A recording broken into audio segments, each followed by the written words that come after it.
I'm sure we probably all read a book that you were really excited to read and the story is good, but there's something missing throughout the whole book. It just feels like you're enjoying the story, but you never really get immersed in it. Your brain is never really convinced that you're living the story or that this is a real world, these characters are real. Like, that's the feeling I really crave when I read, that illusion that this is real, this exists somewhere. I find that really not that many books manage to really achieve that very well. The last year that I lived in Orlando, we got season passes to Disney, and it was great to have annual passes for a year because we would just wander around. We didn't go on a lot of rides, mostly because we didn't feel the pressure of only being at Disney for one day. We could really just go anytime, wander around and just bask in the atmosphere that the Imagineers created. And that is what I really like. I love Disney, and a lot of people who love Disney are into, I like Disney movies, but my favorite thing about Disney is just the little detail work of the Imagineers to create this immersive atmosphere while you're there. And I really admire the artisanship and the craftsmanship and the attention to detail that's there with little props and little nooks, and making sure that even little forgotten areas of the park have some kind of sense of magic, and the sound tracking and the smells, and they just do a really good job of transporting you to this surreal, magical world. And to me, it kind of reminds me of the difference between a book that is really transporting versus a book that's it's just a good story. When I would go to Universal Studios or SeaWorld or any of the other Orlando parks, I would have fun, but it wasn't the same level of immersion of this illusion that I wasn't in Orlando anymore, or really wasn't in any place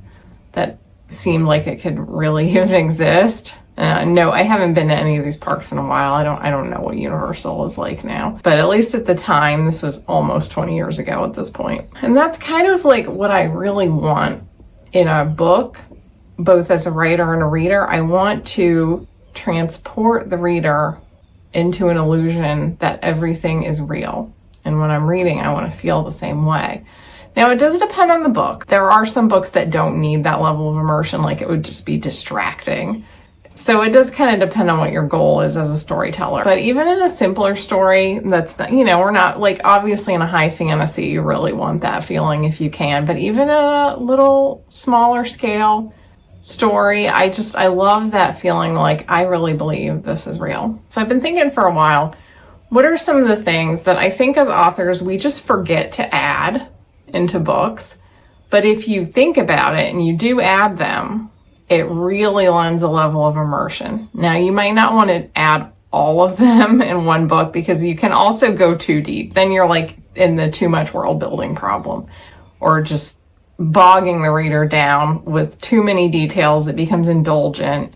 So you don't have to add all of these to every book, and you might not want to, depending on the scope of the work. But these are just some of the things that are easy to forget and neglect, just not think about when it comes to writing, that lend your world a sense of being a well-rounded place. And if you're new to this channel, my name is Lydia Foxglove. I am a fantasy author, and I have been making my living as a creative, mostly as a novelist, since 2009. I've been traditionally published, indie published. I've been around. So if you're new here, welcome, and enjoy the video. The first thing I think is often neglected is weather. A lot of times when I'm writing a book and I don't think too much about it, I forget to mention any weather happening. You might briefly mention that it was a sunny day or a cloudy day to set the mood, but there is something about really engaging with the weather that makes the world feel more real. In real life, weather often intrudes upon us in inconvenient ways or influences our mood in massive ways. I am definitely a cooler weather person, and when it's summer, I feel blah and lethargic and I'm just not into it. And when fall hits, I'm just it changes everything. It's just glorious. So including weather, I think people do seasons more than they do day-to-day weather because it's easy to forget. but like, does it ever rain in your book? That can add a little sense of like, oh wow, this is a real place. In my third young adult novel, which is my third novel ever published, I set it in a place that was kind of based on Maine, and it was winter, so a lot of weather happened in it, and I had to research the weather a lot because I was living in Florida. I'd grown up in Florida at the time, and I didn't really know what snow was like, so I had to like research snow, and I particularly had to research like what snow was like in Maine, or at least New England, so that I knew I was like giving a realistic sense of immersion.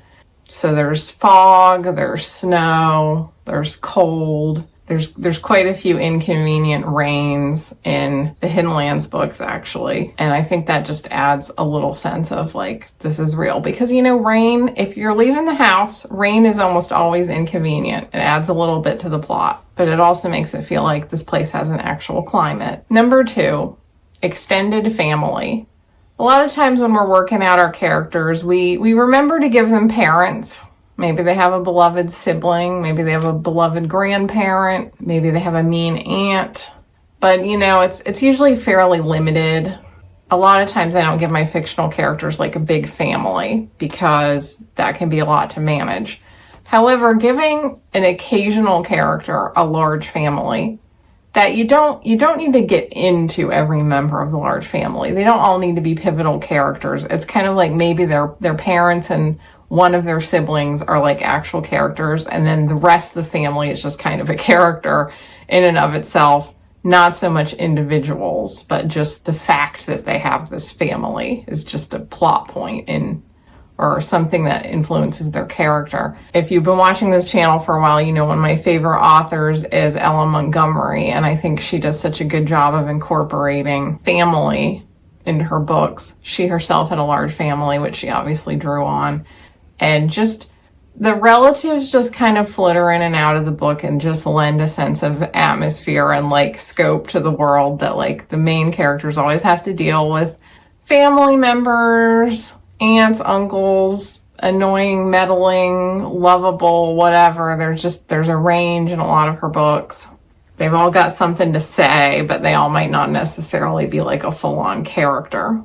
In my Potion Dealer series, Alfred has a large family. Most of them are not really pivotal characters, but they do just kind of come up here and there, that he's got aunts and uncles and cousins and grandparents. You just kind of get little tidbits about them here and there that lend the sense of like what kind of atmosphere he grew up in, with a lot of family members, a lot of opinions, kind of like an Ella Montgomery novel. Number 3 is pets. And pets are now pretty commonplace in cozy fantasy. Certain genres have a lot of pets. I honestly think that one of the genres that could use a few more pets is contemporary novels. I've noticed that like novels set in our own world in our own time, people really have a lot of pets in the real world, but in novels there often are no pets. And pets can be another thing, kind of like family members. It can be a little tricky because you have to manage their presence on the page, and I have been accused of adding a pet and then seeming to forget about the pet as the book progresses. And if I do add a pet, I have to have a pet editing pass to like go back in and make sure the pet is like around. So you might not want a pet all the time, which this is a theme. You don't want any of these things all the time. But if none of your characters have ever had a pet, you might want to consider, what would that say about their character? How would it add depth to this person if suddenly they were a 2 big dogs person, or a 1 weird cat person, or they're that snake person? You've probably known all kinds of pet people, the rabbit person, the ferret person, the horse person, you know, like what if one of your characters that maybe needs a little pizzazz suddenly became a pet person? Number 4 is just throwing in some kind of random little habit, fixation, phobia, superstition, trait, just like a little character tick, but not going too hard with it. Sometimes that's like a main focus of the character, and then it's almost like, yes, we're conveying that this character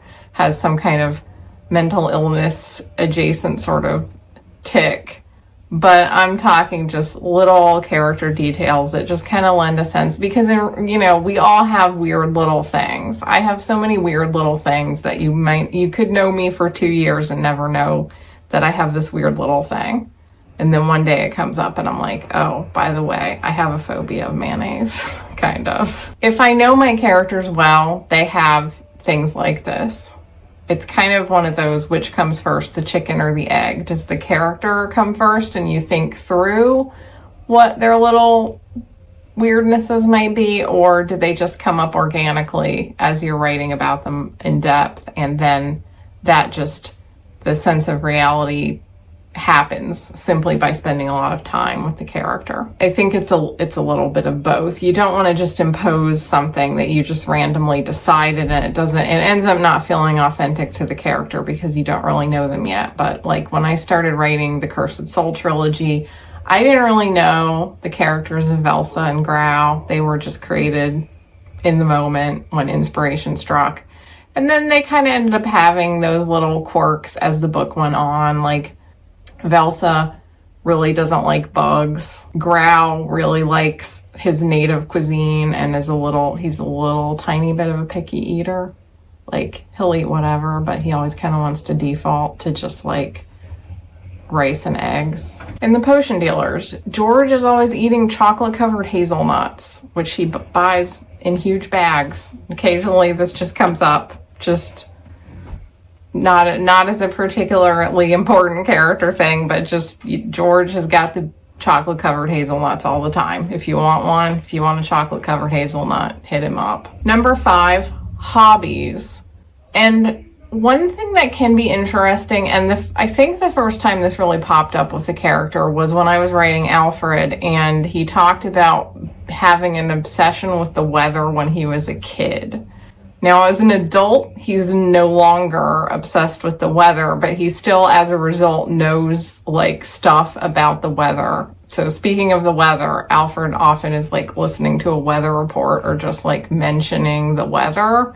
Like there's a cold front coming, he kind of talks casually in meteorology occasionally, because that was like a thing that at one point as a child, he had like that 1 year fixation with wanting to be a weatherman. That was not something I had thought about before, but I feel like it added a lot to like a sense of time progression with him and like development as a person, that he had like an old hobby that he was no longer really into, but that still like he still had the knowledge of the hobby from his childhood, because that's actually like a lot of us had that thing, or like, okay, when I was a kid, I was obsessed with the Titanic and the Victorian era and like fashion history. Okay, I still am obsessed with fashion history, but especially when I was like 10. And that just kind of has an influence on the things that I know, the things that I could talk about for a while. So now sometimes I kind of think about, what was this character into when they were like 9 to 12? Number 6, an extraneous task or thing to do that doesn't really influence the story. Like the character has a calendar that they already have to follow. Now, this is another one that can be a little tricky because you don't want it to impose on the plot. But like, think about your own life. What do you have planned in the next month, the next week? You probably have some things on your schedule. Like, okay, I have a dentist appointment in a week and I have, some friends coming over from out of town on the 15th. Like you're going to have things on your schedule that like you need to do these things. And then let's say that in the middle of your schedule, a plot occurred. Suddenly you have a book plot that you have to live through. But would you still go to your dentist appointment and your friends coming out of town? They're still coming.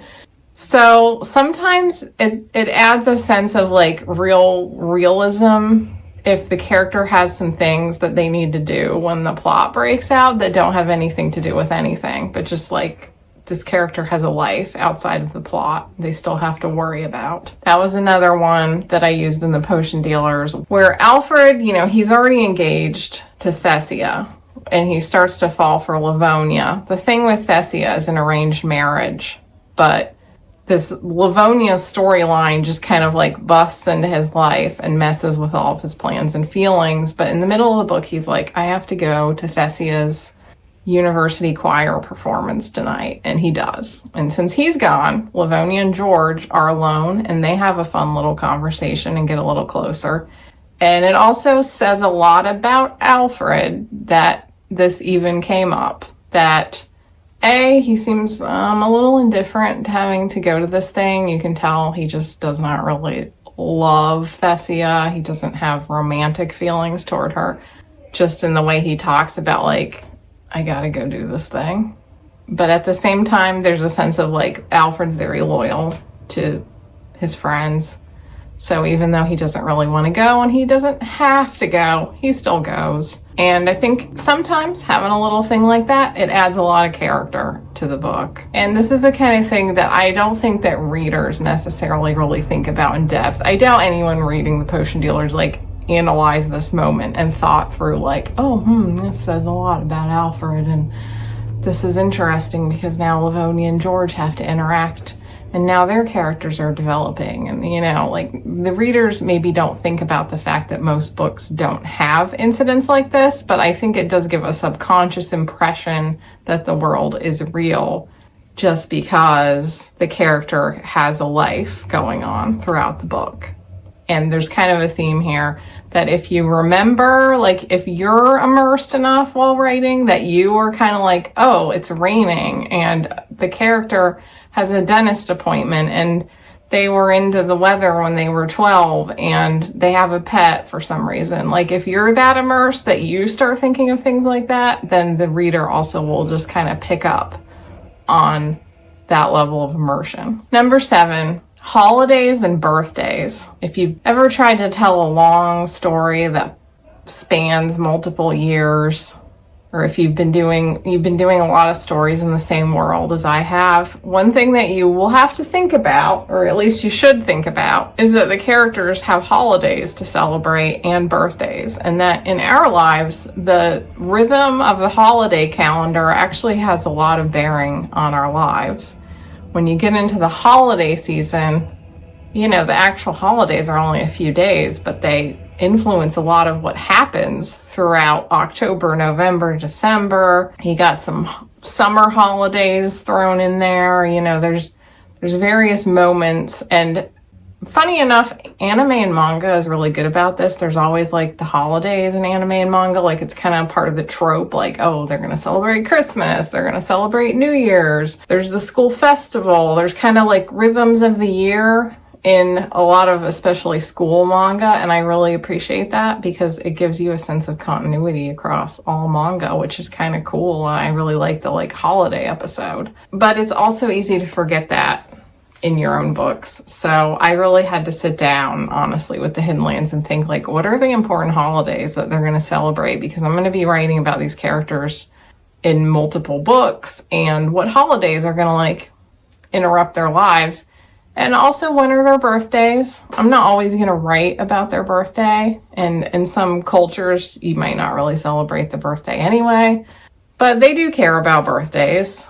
So I like to just kind of note when their birthday happened, and I might get into it or I might not, but it does add a little something. In the Order of the Arcane Hand, there's a moment where Livonia's like, Alfred just got me this watch for my birthday. We didn't actually see the birthday because presumably nothing that important happened, but you just kind of mark it off in the book. It happened, he got her a present, and, you know, gives a sense of things happening beyond the scope of the actual chapter at hand. Number 8 is religion, and specifically casual interaction with religion, like whether you believe in the religion or not. Even people who don't necessarily practice or believe in a religion usually have kind of a religion that they were raised with, or that some of their family members practice, or it's just kind of ancestral, or you have little superstitions that you follow. Kind of ties into the holidays. You might still celebrate religious holidays, or you could be actively religious but in a very casual way. I mean, I certainly have friends that, like, go to church, but they're not, like, in your face religious people, so it just kind of occasionally comes up, like, oh, well, I can't do something Sunday morning because I need to go to church, and once in a while they might talk about it. Whereas in books, a lot of times it's either a really on or off switch with religion. Either the character is really religious and that is like a focal point of the book is the whole religious thing, or they're not religious at all and it never comes up. I really like it when books just have casual engagement with religion and like varied levels of belief in different characters, because that feels just so much more reflective of the richness of cultural life in reality. And religion itself even can be a whole deep dive of like adding nuance to your religion, since in real life there's often, you can have two people who say they're both following the same religion and yet their actual belief system and how they engage with it is radically different. So that's my list. That was all I came up with for today. I'm sure there's some other little details I probably added in or thought about that I forgot to add, or there might be things I just haven't thought about. But are there things that you have going on in your book that feel like just a cool little detail that you don't normally see? There might be something I might want to add, I might want to think about in the future.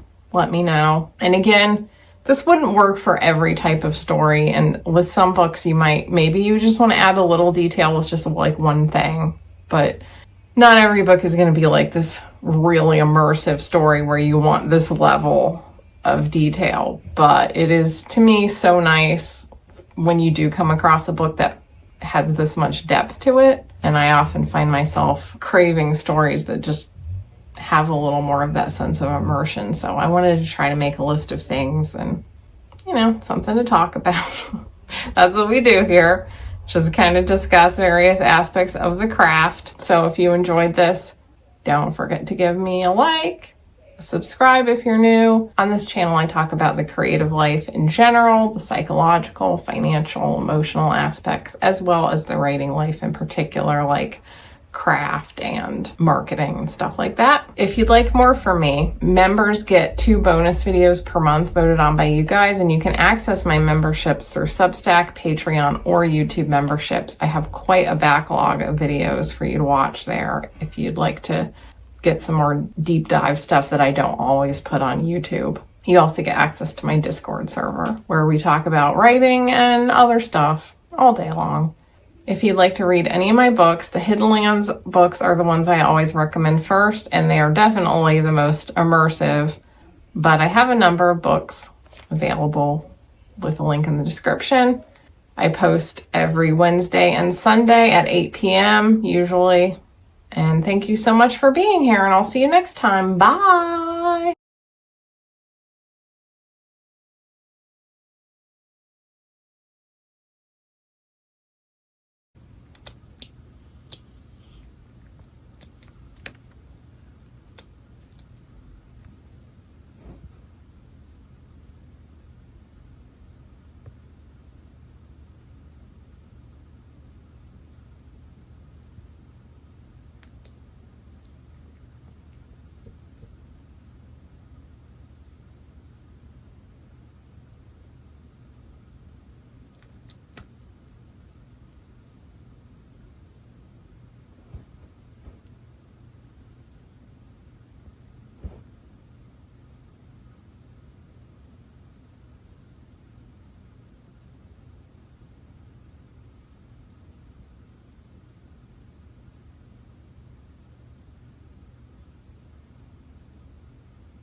That tail.